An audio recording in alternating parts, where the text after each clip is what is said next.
রহমান তিনি এই দেশের জনগণের অত্যন্ত প্রিয় নেতা। স্বাধীনতা যুদ্ধে স্বাধীনতা ঘোষণা করার পরও তিনি জীবন বিপন্ন করে লড়াই করেছেন। আমি তার অধীনস্থ একজন সেনা কর্মকর্তা ছিলাম। ৭১-এর বিভিন্ন রণাঙ্গনে সাহসের সাথে যুদ্ধ করেছে।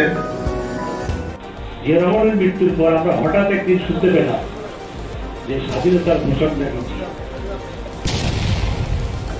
আর জিয়া রহমান চার দেয়ালের মধ্যে থেকে প্রহরী পরিবেষ্টিত অবস্থায় স্বাধীনতার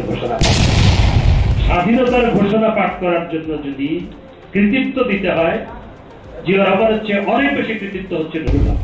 রাজনৈতিক দল আওয়ামী লীগ কিন্তু স্বাধীনতা চায়নি, কিন্তু ছাত্র সমাজ এবং দেশের জনগণ পাকিস্তানি হানাদার বাহিনীর বিরুদ্ধে লড়াই করে দেশটি স্বাধীন করেছে। জিয়া রহমান একদম কাপুরুষ।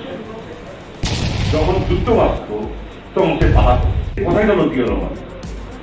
কোথায় কি সে যুদ্ধ?